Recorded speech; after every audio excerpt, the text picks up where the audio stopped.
Okay.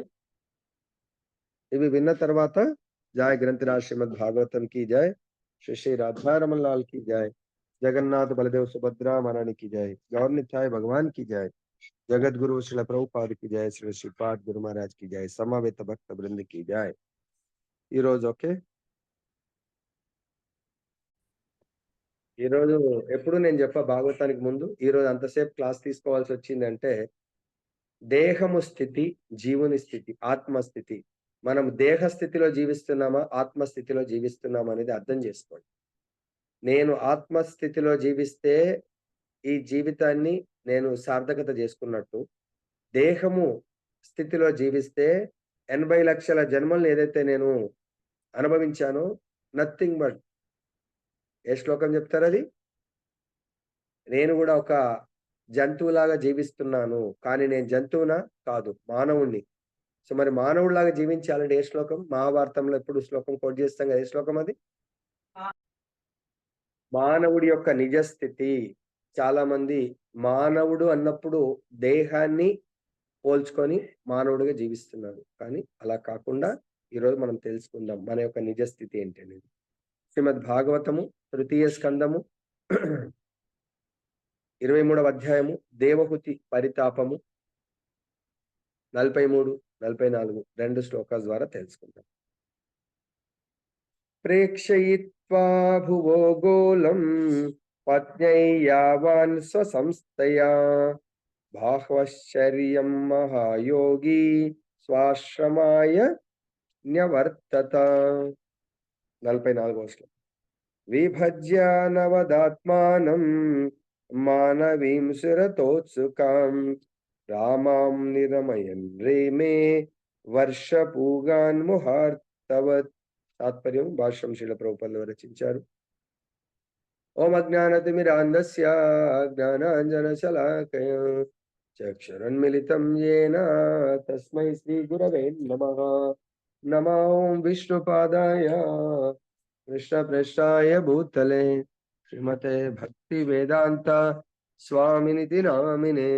నమస్తే సరస్వతీ దేవీం గౌరవాణి ప్రచారిణే నిర్విశేష శూన్యవాది పాశ్చాత్యాదేశతారిణి.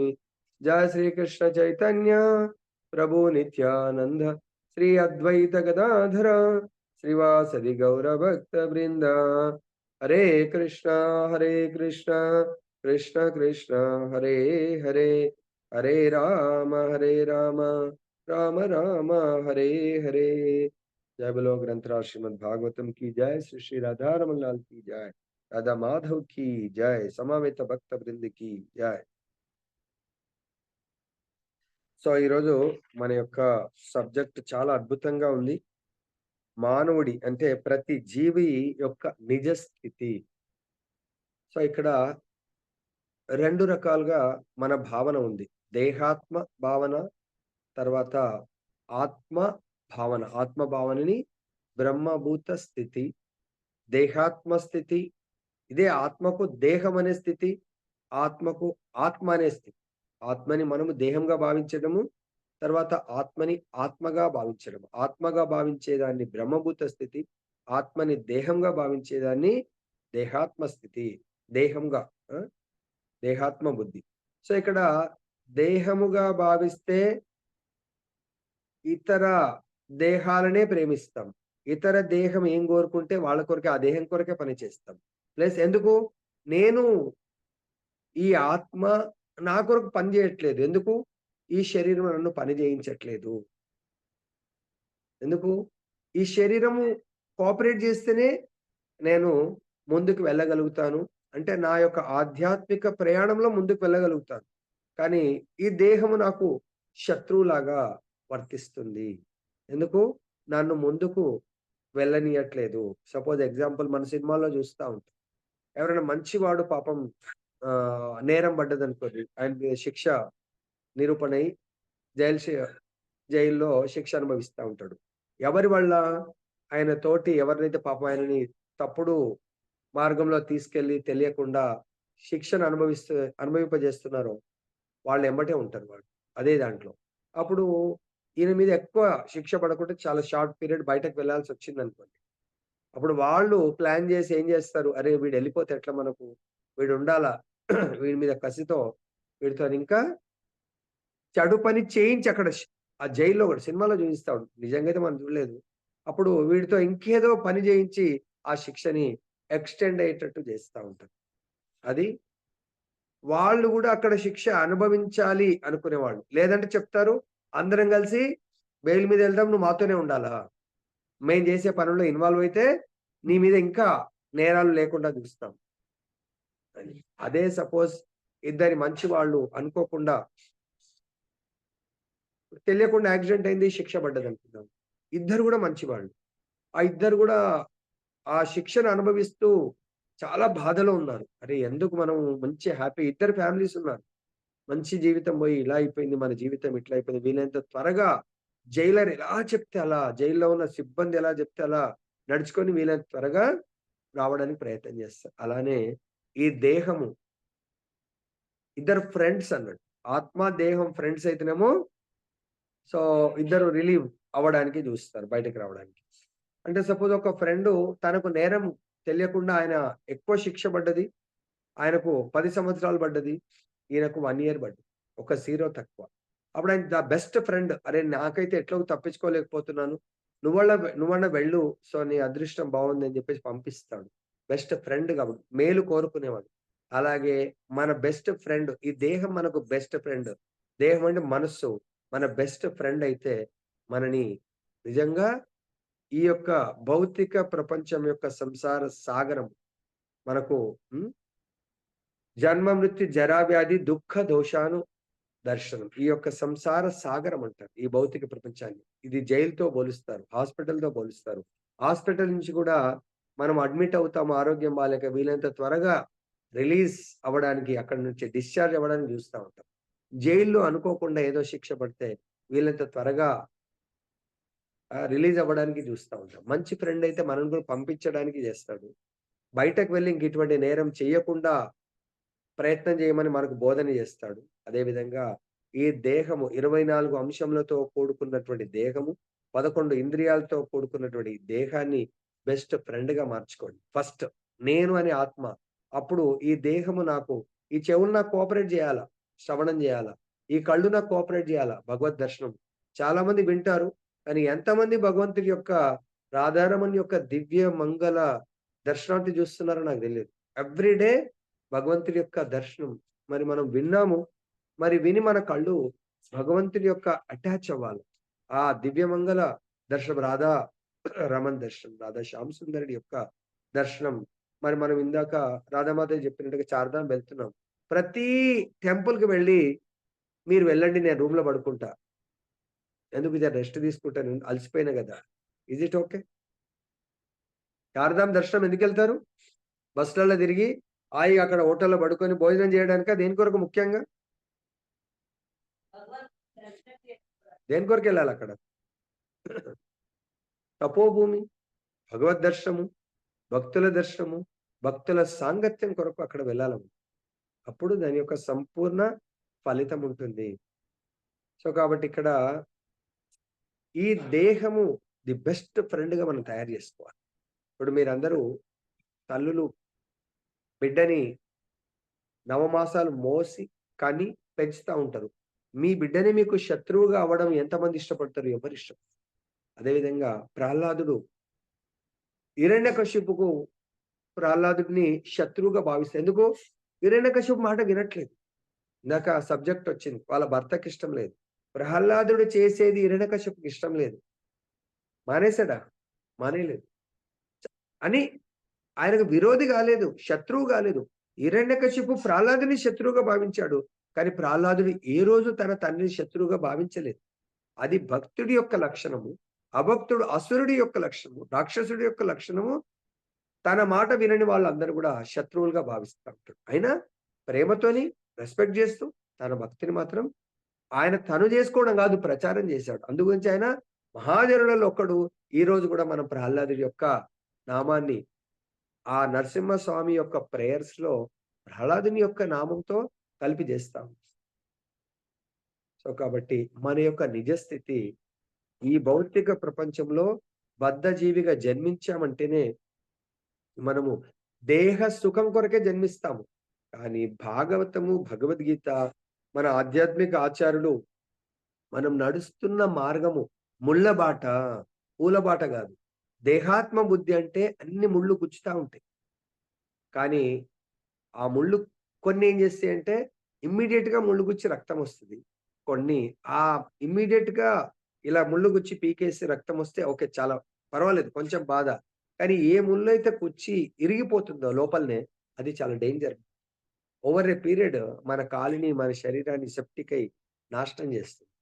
అలానే మనం గూడా ఈ ముళ్ళ బాటలో అంటే ఆ ముళ్ళు లోపల ఇరిగిపోవడం అంటే భౌతిక సుఖాలు కోరుకుంటూ అవి చాలా ఆనందాన్ని ఇస్తున్నాయని చెప్పేసి ఆ ప్రయాణంలో మనం వెళ్తే ఆ ప్రతి సుఖం గూడా ఆ ముళ్ళు లాంటిది ఆ ముళ్ళు లాంటిది ఇరిగిపోయి లోపల మనకు స్టోర్ అయితా ఉంటది. ఎప్పుడు బాధ పెడతది? తర్వాత అది ఆనలాగా గాస్తది. లేకపోతే తర్వాత అది. ఇప్పుడు అప్పుడు ఇమ్మీడియేట్‌గా ఉండదది. తర్వాత మనని చాలా బాధలకు గురి చేస్తా ఉంటది. సో, అదే విధంగా మనము పూల బాట. సో, పూల బాట అంటే మనకు రోజ్ ఫ్లవర్ అందరికి చాలా ఇష్టం. కానీ ఆ రోజ్ ఫ్లవర్‌కి ఏముంటది? రోజ్ ఫ్లవర్‌ని దెంపాలంటే మల్లెపూలు తెంపినట్టు తెంపితే నడుస్తదా? నడవదు. సో, అక్కడ ఆ ముళ్ళ చెట్టు చాలా జాగ్రత్తగా తెంపాలి. పండ్లల్లో చాలా స్వీట్ పండు. చాలా మేలు గూడా చేస్తది ఆరోగ్యానికి. ఏ పండు? దానికి అన్ని ముళ్ళుంటాయి. ఆ చెట్టుకు. అసలు చెట్టు కింద నుంచి మొత్తం ప్రతి కొమ్మకు ముళ్ళుంటది. ఏ పండది? పనస పండు. పనస పండు చెట్టుకు ఎక్కలేమిట్లా. ముళ్ళుంటాయి దానికి. ఉన్నాయా? ఉంటాయనుకుంటున్నాను. అది అంత ఈజీగా అందు గురించి ఎక్కి తెంపరు అందరూ. సరే. సో, అది చాలా స్వీట్‌గా ఉంటుంది. కానీ దాన్ని మోయడము, కోయడము అది ఆ కూర గూడా చాలా టేస్ట్‌గా ఉంటుంది. కానీ కోయడమే చాలా కష్టం. అదేవిధంగా ఈ యొక్క భక్తి అనే జీవితంలో మొదట కష్టముంటుంది. దాని తర్వాత చాలా సుఖముంటుంది. అంటే దాని తర్వాత ఈ ముళ్ళ బాటలో గదా! మొదట సుఖమనిపించి తర్వాత సెప్టిక్ అవన్నీ ఎట్లా కష్టమో, భక్తిమయ జీవితంలో కష్టమనేదే మనకుండదు. కాకపోతే మనం అర్థం జేసుకోవడమే చాలా ఇబ్బందుంది. నేను ఆత్మను అని. ఎందుకు? మన తప్పు గాదు. ఎన్నో జన్మల నుంచి నేను దేహమని జీవించాను. ఆ దేహమని జీవించే కర్మలు జేశాం. కాబట్టి భగవంతుడు మనకు ఏ యథామాం ప్రపద్యంతే మనము ఎటువంటి కోరికలు కోరుకొని కర్మలు చేశామో, ఆ కర్మల్ని మనకు భగవంతుడు ఫుల్‌ఫిల్ అయ్యేట్టుగా ఆహ్, మనని ఆశీర్వదిస్తా ఉంటాడు. సెవెంత్ చాప్టర్‌లో చాలా మనకు చక్కగా ఈవెన్ దేవతలను గూడా దాని కొరకే మనకు అరేంజ్‌మెంట్ జేయడం జరుగుతుందన్నట్టు.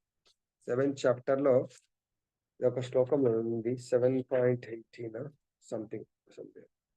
7.21 చూడండి మీరు. ఒకసారి చదవండి 7.21 ఎక్స్‌టర్నల్‌గా ఆయన ఈయన కుదరదు.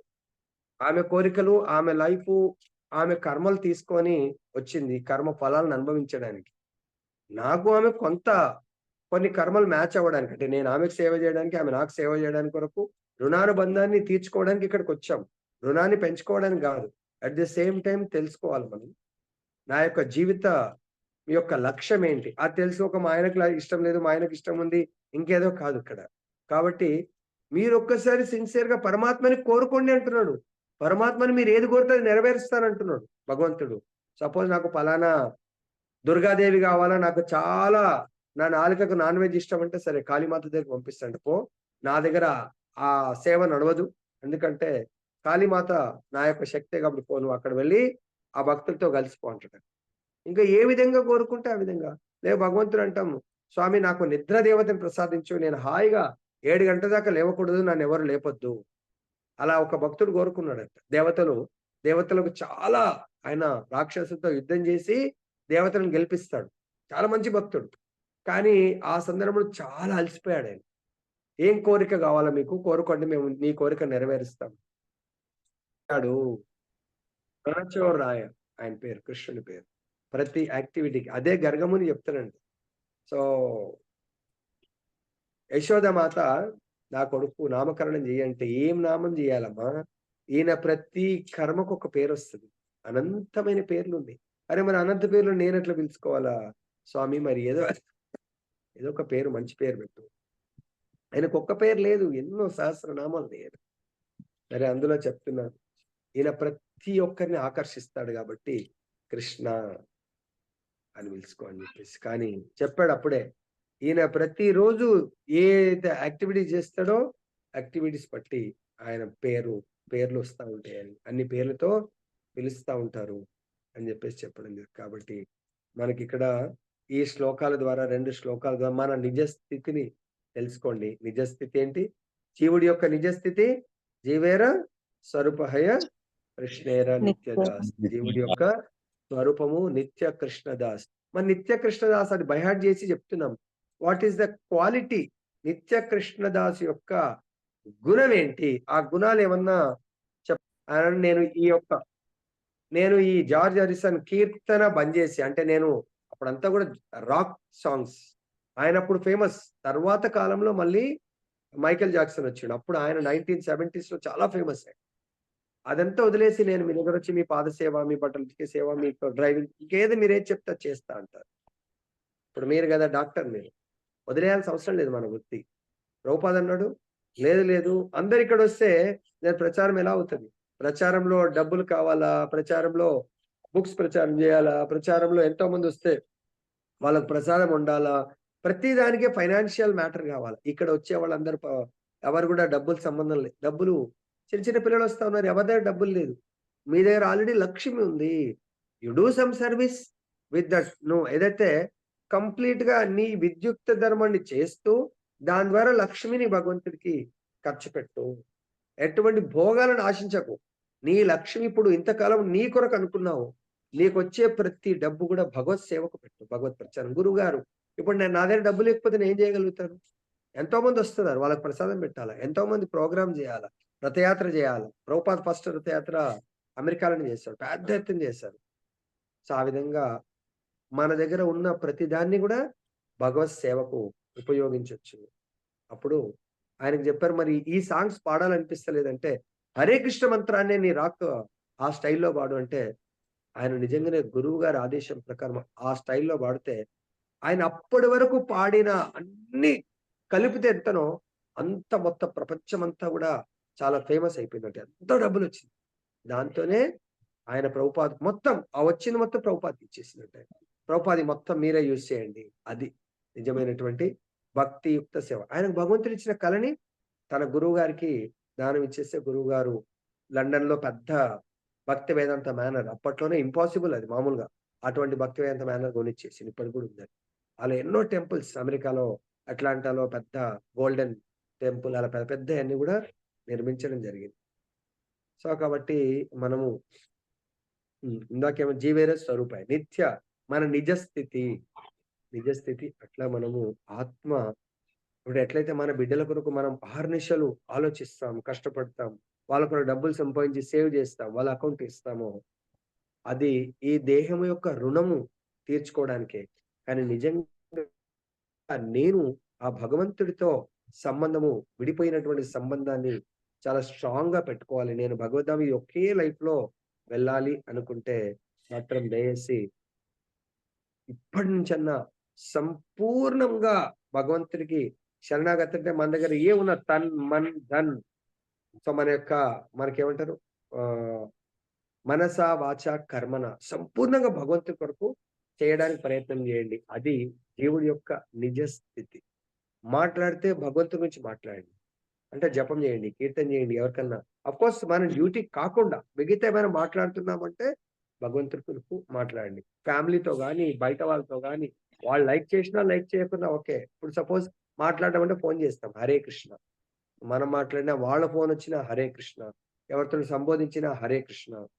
సో ఓకే, అట్లా మనం ప్రతిదీ కూడా వీలైనంత మన సమయాన్ని భగవంతుడికి కేటాయించండి. అదే చేశాడు కర్దం. ఇంత మనకు బ్యాక్గ్రౌండ్ మనం చర్చించాం. ఇప్పుడు చూద్దాం మనం విశ్వగోళమును మరియు బహు ఆశ్చర్యమయముగు దాని వివిధ ఏర్పాట్లను తన భార్యకు చూపిన పిదప మహాయోగి యొక్క కర్దముడు తన ఆశ్రమ ప్రాంతముకు తిరిగి వచ్చెను. మనం కూడా సరే ఆధ్యాత్మిక యాత్రకు వెళ్తే ఓకే. సో ఆయన కూడా దాన్ని తన భార్య యొక్క కోరిక మేరకు తీసుకెళ్ళాడు. అది గూడా ఆమె కోరుకున్నది గూడా దాంట్లో గూడా ఆధ్యాత్మికమైనటువంటి కోరికనే. ఎందుకు? దివ్య పురుషులు, దివ్యమైనటువంటి స్త్రీ మూర్తులు రాబోతున్నారు గాబట్టి, వాళ్ళ కొరకు తపస్సు చేసి, అటువంటి ఫెసిలిటీ యూజ్ చేసుకొని మళ్ళెక్కడికొచ్చారు? దాంట్లోనే ఉండిపోలేదు. తన నిజ స్థితికొచ్చేసాడు. ఆశ్రమానికి తిరిగొచ్చాడు. అర్థమైందా? ఏ స్థితిలో వచ్చాడు? ఆ భోగ స్థితిలో రాలేదు. యోగ స్థితిలో వచ్చాడు మళ్ళీ. దాన్ని అక్కడే వదిలిపెట్టి రావడం జరిగింది. నెక్స్ట్. లోకములన్నీయు గోళముగా, గుండ్రముగా ఉన్నవని ఇచ్చట వర్ణింపబడింది. ప్రతి లోకము గోళాకారముగా నుండి మహాసముద్రమునందలి ద్వీపం వలె విభిన్నాశ్రయమై ఉన్నది. అట్టి లోకములు కొన్ని మార్లు ద్వీపములు లేదా వర్షములు అనియు పిలువబడును. భరతమారాచే పాలింపబడినందున ఈ లోకము భరత భారత వర్షమని పిలువబడింది. ఈ శ్లోకమునందు ఉపయోగింపబడిన మరొక ప్రధాన పదము బ్రహ్మ బహ్వాశ్చర్యం. పలు ఆశ్చర్యకర విషయములు అనునది. వివిధ లోకములు అష్టదిక్కులలో విశ్వమంతటను వ్యాపించి ఉన్నవి. వానిలో ప్రతిదియు అద్భుతమైనదియు ఆ పదము సూచించును. ప్రతి లోకము కూడా ఒక ప్రత్యేకమగు వాతావరణ ప్రభావమును, ప్రత్యేకమగు లోకవాసులను కలిగి ఉండి ఋతుశోభతో సహా సమస్తమును కూడి ఉన్నది. బ్రహ్మ సంహిత 5.40 యందు విభూతి భిన్నం అని తెలుపబడింది. అనగా ప్రతి లోకమందు వివిధములైన విభూతులు నెలకొని ఉన్నవి. ఒక లోకము అచ్చము ఇంకొక లోకం పోలి ఉండునని ఊహింపజాలము. భగవద్ అనుగ్రహంచే ప్రకృతి నియమము ద్వారా ప్రతి లోకము భిన్నముగా సృజింపబడి భిన్నమగు అద్భుత లక్షణమును కలిగి ఉన్నది. భార్యతో పాటుగా సంచరించినప్పుడు కర్దముని అట్టి అద్భుతములన్నింటినీ స్వయంగా అనుభూతమనర్చుకొనినప్పటికీ తన సామాన్యమగు కుటీర ప్రాంతమునకే తిరిగి చేరెను. తాను కుటీరమందు జీవించుచున్నప్పటికీ యోగశక్తి చేత ఎచ్చోటకైనను ఏగగలిగిన గలననియు దేనినైనా చేయగలననియు అతడు తన భార్యకు రాజపుత్రికు చూపెను. అది ఏ యోగం యొక్క పరిపూర్ణత. కేవలము కొన్ని యోగాసనములను ప్రదర్శించడం ద్వారా ఎవరును పూర్ణ యోగి కాజాలరు. అలాగుననే అట్టి యోగాసనముల ద్వారా లేదా నామమాత్రపు ధ్యానముల ద్వారా ఎవరును భగవంతుడు కాజాలరు. కానీ ఆ రీతినే ప్రచారం చేయబడుచున్నది. పరిహాసాస్పదమైన ఏదో ధ్యానం ద్వారా మరియు యోగాసనం ద్వారా మనుజుడు 6 నెలల్లోనే భగవంతుడు కావచ్చునని నమ్మకమును కొందరు మూర్ఖ జనులు పొందుచున్నారు. కాబట్టి కొంతమంది మీరు భగవంతుడు, నేను భగవంతుడు. కాకపోతే కొన్ని కష్టాలున్నాయి. ఈ కష్టాలను మనం దాటేసినామంటే మీరు కూడా భగవంతుడు కావచ్చు అనుకుంటారు. ఆ కష్టాలేంటంటే ఈ ధ్యాన యోగ ద్వారా చెయ్యొచ్చు అనుకుంటారు. మనకు భక్తి యోగంలో 9 స్టెప్స్ ఎలా ఉన్నాయో, ధ్యాన యోగంలో గూడా 8 స్టెప్స్ ఉంటాయి. అది సమాధి 8. దాంట్లో ముఖ్యంగా మనం చూసినట్టయితే 8 స్టెప్స్ చెప్తారు. ఎవరైనా 8 స్టెప్స్ ఎవరికన్నా 1, 2, 3 ఎవరికైనా తెలుసా? ఇప్పుడు అనుకుంటారు ధ్యాన యోగ ఎప్పటిది? కృతే ధ్యాయతే విష్ణు. కృతయుగంలో ధ్యాన యోగంతో వాళ్ళు భగవంతుని పొందేవాళ్ళు. ధ్యాన యోగంలో 8 స్టెప్స్ ఏంటంటే యమ, నియమ, ఆసన, ప్రాణాయామ్, ప్రత్యాహార్, ధారణ, ధ్యాన. ధ్యాన యోగం 7వ స్టెప్ అంట. 8వది సమాధి. ఇక్కడ మొట్టమొదటినే ధ్యాన యోగం అని చెప్తా ఉంటారు. దీంట్లో యమ అనేది పాటించడం అనేదే చాలా యమలో మళ్ళీ 5 రకాలుంటాయి. ఆ 5ట్లలో మొట్టమొదటి స్టెప్ దాటడమే అత్యంత దుర్లభము. స్పెషల్‌గా కలియుగంలో. అహింస, సత్యం, ఆస్తేయ, బ్రహ్మచర్య తర్వాత ఆ! ఆహ్, బ్రహ్మచర్య. ఈ 4 ఇంకోటేముంది?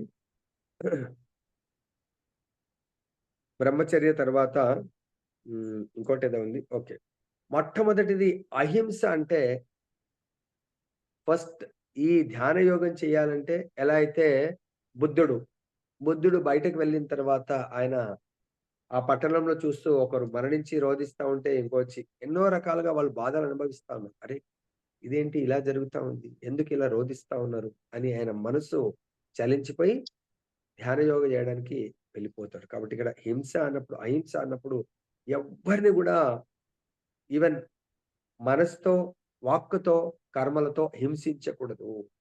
మానసిక మనస్సులో గూడా ఇతరుల గురించి మనం చెడుగా ఆలోచించకూడదు. అది గూడా అహింసతో సమానము. మనస, వాచ, కర్మణ ఈ మూడిటితో దేనితో గూడా ఇతరులను ఇబ్బంది పెట్టకూడదు. మరి అది కలియుగంలో సాధ్యమవుతుందా? సాధ్యం కాదు. అదేవిధంగా సత్యం. సో, మనస, వాచ, కర్మణ సత్యాన్ని మాత్రమే మనము పాటించాలి. అది గూడా కలియుగంలో పాటించడం చాలా దుర్లభం, చాలా కష్టం. ఎందుకంటే సత్యం అంటే ప్రతి దగ్గర అసత్యం పలకకుండా జీవించలేము, బిజినెస్ జేయలేము. సో, మనము ఇతరుల కంటే ఉన్నత స్థితిలో ఎదగలేము. ఈవెన్ మనము పక్క వాళ్ళ ఇంట్లో ఒక ఫ్లవర్ తెంపితే గూడా వాళ్ళకడగకుండా అది గూడా అస్తిత్వం అంటారు. అంటే నా యొక్క అస్తిత్వం అంటే ఆత్మ యొక్క స్థితిలో ప్రతి ఒక్కరికి మేలు జేయటం గాని, ఇతరులది ఒక చిన్న వస్తువు గూడా ఈవెన్ ఆచార్యులు చెప్తారు. ఇతరుల యొక్క నేల ఒక పిడికెడు మట్టిని గూడా తీసుకొని మన దాంట్లో వేసుకోకూడదంట. అంత మైన్యూట్ లెవెల్‌లో మన స్థితి అట్లా ఉంటది. మరి అంత స్ట్రిక్ట్‌గా పాటించడం అనేది చాలా కష్టం. అదే విధంగా బ్రహ్మచర్యం అంటే 8 రకాలైనటువంటి బ్రహ్మచర్య స్థితిని పాటించాల. కలియుగంలో ఇది చాలా, చాలా, చాలా డిఫికల్ట్ అండి.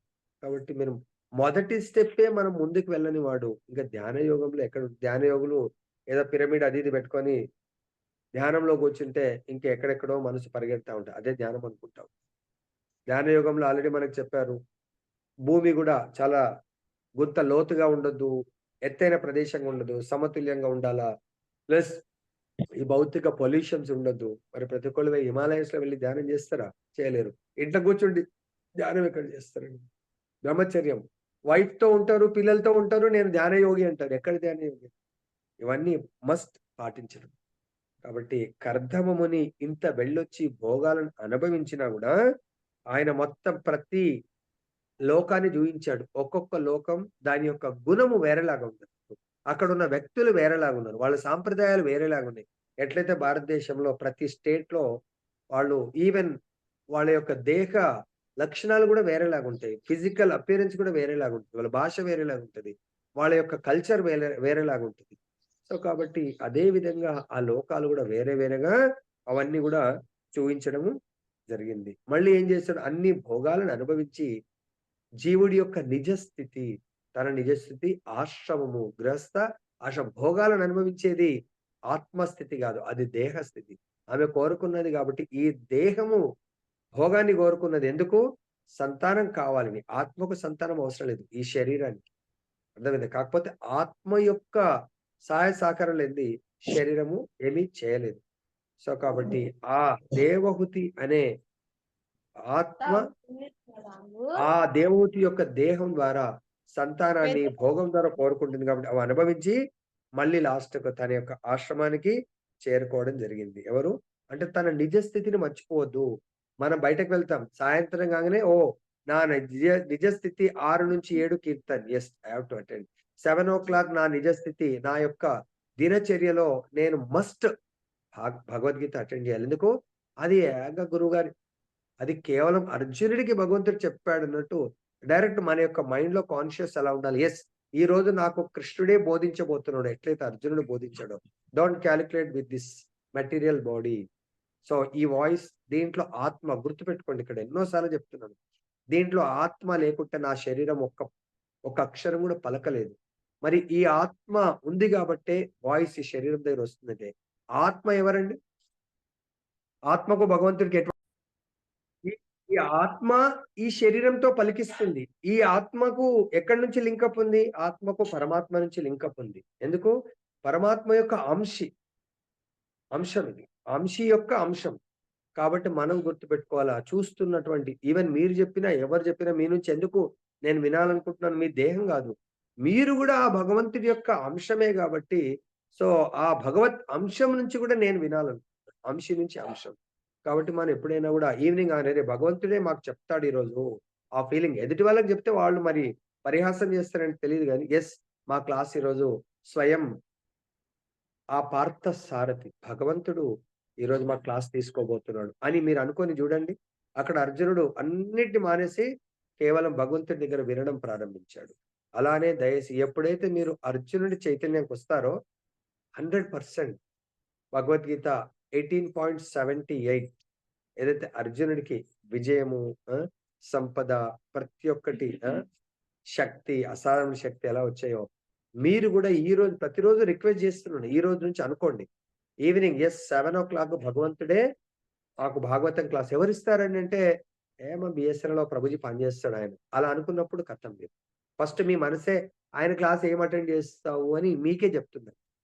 కానీ మీరేం చెప్పాలంటే లేదు లేదండి. సాక్షాత్ భగవంతుడి అంశమైనటువంటి గురువుగారు చెప్తున్నారు. అంటే భగవంతుడే ఆయన వారు చెప్తున్నాడు. భాగవతం ఎవరు తీసుకుంటారంటే సాక్షాత్ ఎవరు తీసుకుంటారు భాగవతం? భాగవతం తీసుకుంటున్నప్పుడు మనం ఏమని ఫీలింగ్ రావాలా? మనకు ఏమని రావాలి? ఎవరు తీసుకుంటారు భగవంతుడి భాగవతం క్లాస్? ఆ? సుఖ భాగవతం క్లాస్ ఎవరు మహర్షి, తీసుకుంటారు? Parikshit Maharaj. So we should be in the position of Parikshit Maharaj. ఆయనకు 7 రోజులు ఉంది. నాకు 7 నిమిషాలు కూడా ఉందో లేదో గ్యారంటీ లేదు కాబట్టి let me take this serious. At least Parikshit మహారాజు 7 రోజులు కంప్లీట్ గా అక్కడే ఉంటే నేను ఒక 1 hour or 1.5 hour let me sit with Parikshit Maharaj లాగా నేను కూర్చోవాలా? అన్నిటిని వదిలేసి. అంటే ప్రభుజీ అలా కూర్చుంటే కష్టం. కానీ రిలాక్సేషన్ ఇచ్చాడు. ఏదో వినుకుంటేనే పని చేసుకుంటూ వినండి. కానీ గురువు గారైతే సుఖదేవ్ గోస్వామి ఎలా కూర్చున్నాడో అలానే కూర్చుంటారు. పని చేస్తే కుదరదు. మీరు పని చేసుకుంటూ వినొచ్చు. గురువుగారు పని చేసుకుంటూ చెప్పడం కుదరదు. కాబట్టి అటువంటి చైతన్యానికి మీరు డెవలప్ చేసుకోండి. అప్పుడు పరీక్షిత్ మహారాజ్ కూడా ఇందాక మా మాతయ్య చెప్పింది. ఏమనుకోకండి మాతాజీ నేను అంటున్నది. వాళ్ళ హస్బెండ్‌కి ఇష్టం లేదు, అది ఇష్టం లేదు. పరీక్షిత్ మహారాజ్ వాళ్ళ భార్యకి ఇష్టం ఉందా? వాళ్ళ కొడుక్కి ఇష్టం ఉందా? చెప్పండి. 7 రోజులు వచ్చాడు. మిమ్మల్ని వదిలేయమనట్లేదు. చెప్పాలి హరే కృష్ణ. నా జీవితం చాలా ఇంపార్టెంట్. చాలా మంది ఎగ్జామ్స్ కొరకు ఇప్పుడు మన అమ్మాయిలనే పంపిస్తున్నారండి ఎంఎస్ కొరకు. ఆస్ట్రేలియాకి పంపిస్తారు, అమెరికా పంపిస్తారు, స్విట్జర్లాండ్ పంపిస్తారు చదువు కొరకు. ఎందుకు? వాళ్ళు ఇంకా సాలరీస్ ఇంకా పైకి ఎదుగుతారని. అటువంటిది మన ఇంట్లో ఉండి సపోజ్ మీకే ట్రాన్స్‌ఫర్ అయింది వేరే దగ్గర. మహబూబ్‌నగర్‌కి ట్రాన్స్‌ఫర్ అయింది. సో, మళ్ళీ మన హస్బెండ్ పంపిస్తాడా లేదా? లేదండి పోకు సాలరీ లేకున్నా పర్వాలేదు అని వద్దంటారా? మా పంపిస్తారు. డిపార్ట్మెంట్‌లో అయితే ఆఫీసర్స్‌కి నార్త్ ఈస్ట్ కూడా పంపిస్తారు. అస్సాం, మిజోరం. మరి పంపకుండా ఉంటారా అండి ఏ భర్తన్నా? చెప్పండి. డ్యూటీ గురించి పంపకుండా ఉంటారా? అదే క్వెషన్ ఎయ్యాల. రేపొద్దున నేను ఇంకా 2, 3 ఏళ్లలో ట్రాన్స్‌ఫర్ అయితా. పంపుతావా? పంపవా? కాబట్టి నాకిది ఇష్టం. నా ప్రాణము. ఫస్ట్ మనకు కన్విన్స్ అవ్వాలి. సో, కాబట్టి దయచేసి ఇక్కడ వినండి శ్రద్ధగా. ఆ స్థితికి రావాలా మనం. సుఖదేవ గోస్వామి స్వయంగా బోధిస్తున్నాడు. ఎవరి దగ్గరైనా వినండి. ఈవెన్ టెంపుల్ ఎవరైనా భాగవతం చెప్తే అదే ఫీలింగ్‌తో కూర్చోండి వినండి. నెక్స్ట్ పూర్ణుడగు యోగికి ఇచ్చట చక్కని ఉపమానం లభించున్నది. అతడు విశ్వమునందంతటను సంచరించగలిగెను. అదే విధంగా దుర్వాసముని గూర్చి వర్ణింపబడింది. అతడు అంతరిక్షమున ప్రయాణించెను. నిజమునకు పూర్ణుడగు యోగి ఆ దానిని కామించగలడు. కానీ ఆ రీతి కర్దమముని వలె విశ్వమంతటను సంచరించి అద్భుత కార్యములను ప్రదర్శించినను మనుజుడు దేవాది దేవునితో పోలడు. దేవాది దేవుని అచింత శక్తిని ఏ బద్ధజీవుడు గాని ముక్తజీవుడు గాని పొందజాలడు. కర్దముని గొప్ప యోగ శక్తిని కలిగి ఉన్నప్పటికీ భక్తునిగానే నిలిచి ఉండెనని అతని చర్యల ద్వారా మనం అవగతం చేసుకోవచ్చును. ప్రతి జీవుని నిజ స్థితి. కాబట్టి అంత గొప్ప కార్యాన్ని చేసినా ఇంత కూడా అహంకారం రాలేదు. ఓహో! ఇది కేవలము భగవంతుడి యొక్క కృప వల్ల అది క్రియేట్ అయింది గానీ నాదేమీ లేదది అని మళ్ళీ తన యొక్క నిజస్థానం కేవలము చాలా చిన్న సేవకుడిలాగా నేను భగవంతుని సేవిస్తూ ఉండాలి అని మళ్ళీ వచ్చేసింది తన. అదే వేరే వాళ్ళకైతే ఇది మొదట అనుకుంటారు భగవంతుడి ఆశీర్వాదం. ఇంక ఎట్లయితే పెరిగిపోతా ఉంటదో ఇదంతా నా కష్టం, నా తెలివితేటలు అని విర్రవీగుతా ఉంటారు. అక్కడ they will collapse from there. కాబట్టి ఇక్కడ నేను అనుకున్నప్పుడు అంతే సంగతి. ఒకసారి ధర్మరాజు కూడా అలానే అనుకుంటాడంట. అంటే లీల. పాపం వాళ్ళు మహాభక్తులాళ్ళు. సో, ఆయన రోజు చాలా మందికి దానం, వేల మందికి దానం చేస్తా. అప్పుడు నేనింత దానం చేస్తున్నాను అనిపిస్తుందట. పరమాత్ముడు ఏమన్నాడు ఇందాక మనకిక్కడ? పరమాత్ముడు మన లోపల మన గురించి మొత్తం డాటా ఉంటది ఆయన దగ్గర. అర్థమైందా? సో, కాబట్టి ఎప్పుడైతే ధర్మరాజు లోపల వీళ్ళందరూ శుద్ధ భక్తులు. అలాంటి స్థితి నేనింత దానం చేస్తున్నాను అని ఎప్పుడైతే వచ్చిందో, అప్పుడు భగవంతుడు హే ధర్మనందన మనం ఒకసారి అట్లా వెళ్ళొద్దాం అంటాడు. ఏమనడు భగవంతుడు కేవలం లీలల ద్వారా మారుస్తా ఉంటాడు వాళ్ళని. మనం కూడా అర్థం చేసుకోండి. మీరు కూడా ఏం సీరియస్ తీసుకోకండి నేను చెప్పేది. అంటే నా మీద మళ్ళీ నెగెటివ్ అయ్యి ప్రభుజీ అందరి ముందు జస్ట్ మన లోపల ఏమన్నా ఉంటే ఇప్పుడు డాక్టర్ దగ్గరికి మనం వెళ్తే, మనం ఒక్క రోగం గురించి వెళ్తే టెస్ట్ చేస్తే అసలైన సీరియస్ రోగం ఇంకోటుంటది. అది డాక్టర్ యొక్క ధర్మం. ఇదమ్మా నీకు మెయిన్ కారణం చాలా సీరియస్ మ్యాటర్ ఇది. దీన్ని ట్రీట్మెంట్ చేసుకో అని చెప్తారు. చెప్పకపోతే ఆ రోగి డమాల్మంటాడు. అదే విధంగా నా ధర్మం ఇక్కడ కూర్చున్నందుకు మిమ్మల్ని ఉద్ధరించడానికే ప్రయత్నం చేస్తాను తప్ప, మిమ్మల్ని ఏదో ఇన్సల్టో ఇంకేదో చేయడానికి కాదు. అలా ధర్మరాజుని తీసుకెళ్తాడంట. మరి ధర్మరాజుని ఉద్ధరించడానికి కొరకే. అయితే ఒక రాజ్యానికి తీసుకెళ్తే, అక్కడ రాజ్యానికి వెళ్ళే ముందు సేమ్ అర్జునుడితో వెళ్ళినప్పుడు దాహం అయితుందన్నట్టుగా ధర్మరాజుకు కొంచెం దాహం అయితుంది ధర్మ ధర్మనందన అంటే, సరే ఇక్కడ వీళ్ళ ఇంట్లో నీళ్ళు అడుగుదామంటే, ఆ నీళ్ళు వాళ్ళు బంగారు గ్లాస్‌లో ఇస్తారండి నీళ్ళు. ఆ గ్లాసు కృష్ణుడు ధర్మరాజు తాగిన తర్వాత జనాలు మళ్ళీ గ్లాస్ ఇస్తే, ఆ గ్లాస్ తీసి పడేస్తారంట. అరే! ఇదేమ్మా బంగారు గ్లాసులు పడేసావేందమ్మా అంటే, మేము ఒక్కసారి తాగింది మళ్ళీ వాడమంటారంట. ఇప్పుడు ధర్మరాజుకు అనిపిస్తుంది, అంటే ఇంత రిచ్ రాజ్యం గూడా ఉందా? మామూలు పేదవాళ్ళాళ్ళు మళ్ళీ చూస్తే. మనం గదా యూజ్ అండ్ త్రో ప్లాస్టిక్ గ్లాసులు పడేసినట్టు పడేసిందంట. ఏమ్మా బంగారాన్ని పడేసి లేదు మా రాజ్యంలో అలా ఉండదు. అప్పుడు ఆయనకి అప్పుడే ఆలోచన స్టార్ట్ అయిందంట. ఎంత సుభిక్షమైనటువంటి రాజ్యమా అని. సరే అని జెప్పేసి ఇంగ రాజుగారి దగ్గరికి కృష్ణుడిని తీసుకెళ్ళిండంట. తీసుకెళ్తే లోపల ఆహ్వానించి, అప్పుడు రాజుగారు కృష్ణుడికి ప్రణామం చేశాడు. అది అఖిలాండ కోటి బ్రహ్మాండ నాయకుడు. అప్పుడు కృష్ణుడు ధర్మరాజుని పరిచయం చేస్తాడంట. ఈయన ధర్మరాజు, ధర్మాత్ముడు. రోజు కొన్ని వేల మందికి దానం చేస్తా ఉంటాడు అన్నాడంట. అసలు ఆయన సైడ్ కూడా చూడలేదంట. దానం చేస్తాడా? అంటే వాళ్ళ రాజ్యంలో అంత బిచ్చగాళ్ళు ఎక్కువున్నారంటే, ఈయన ఆ యొక్క దాన్నేమంటారు? పేదరికాన్ని నిర్మూలించినటువంటి రాజు ఏం రాజండి? ఈయన మతిపోయినట్టు అనిపించిందండి. మా రాజ్యంలో అడుక్కునేవాడే లేడు. అప్పుడు అర్థమైందంట. ఆల్రెడీ మా రాజ్యంలో ఒక్కడు గూడా అడుక్కునే పరిస్థితి లేదు. అంటే అంత పూరి గుడిసెలో ఉండేవాళ్ళే బంగారు గ్లాసులు పడేశారంటే ఎవడు అడుక్కుంటాడు? అప్పుడు అర్థమైందంట ధర్మరాజుకి.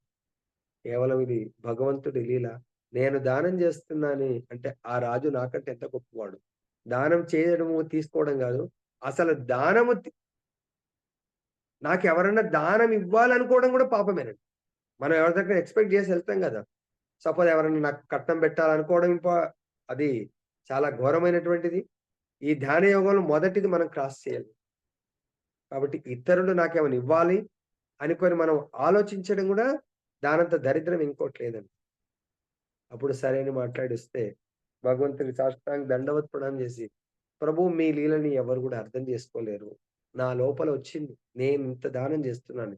ఆ దానము చేస్తున్నాననే అహంకారాన్ని తగ్గించడానికి మీరు ఈ లీల జేశారు అని జెప్పేసి అనుకుంటాం. నెక్స్ట్‌లో చదువుదాం. ఆశ్రమ ప్రాంతమును తిరిగి వచ్చిన పిమ్మట కర్దముని సురతోత్సుక యగు దేవహూతికి సుఖము కలిగించుటకు తనను 9 రూపములలో లోనికి విభజించుకొనెను. ఆ విధంగా అతడు ఆమెతో పెక్కు సంవత్సరములు భోగించెను. ఆ కాలమంతయు క్షణం వలె గడిచిపోయెను. సో, కాబట్టి ఆమె కోరిక మేరకు ఇక్కడ ఆమె ఏం కోరుకున్నది? మగ సంతానం గావాలని కోరుకున్నది. మగ సంతానం గావాలంటే మనకు భాగవతం ప్రకారము ఫార్ములా ఏంటి? స్త్రీ భార్య పట్ల భర్తకు ఆకర్షణతో ఎప్పుడైతే కలుస్తాడో అప్పుడు మగ సంతానం. కానీ ఆయన లోపల ఎటువంటి వికారాలు కలగలేదు. అంత భోగము. ఆమె దివ్య సుందరిలాగైనా ఆయనకు ఎటువంటి ఆ! బ్యూటీ పట్ల ఆకర్షణ కలగలేదు. కానీ ఆమెకు మాత్రం కలిగింది. ఈయన అలానే ఉన్నాడు నార్మల్‌గా.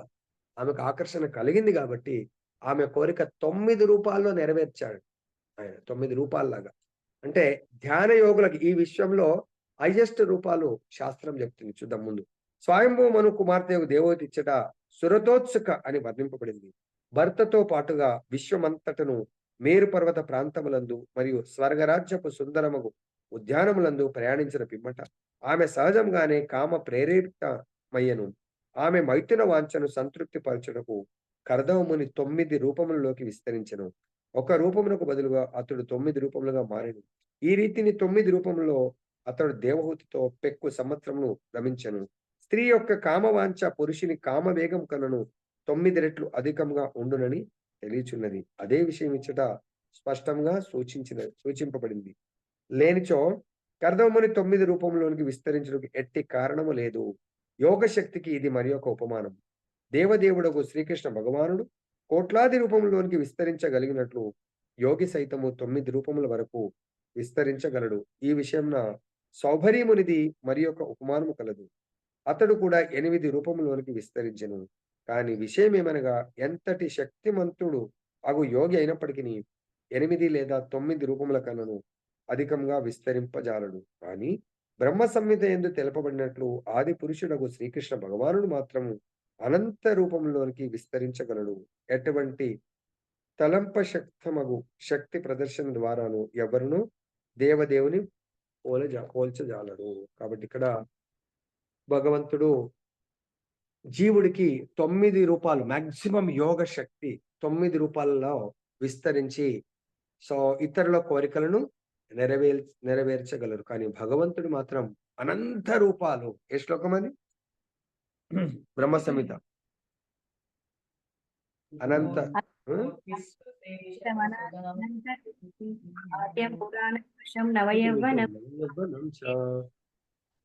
ఆత్మభక్తౌ గోవిందమాది పురుషం అహం భజామి. అనంత రూపాల్లో భగవంతుడు విస్తరిస్తాడు.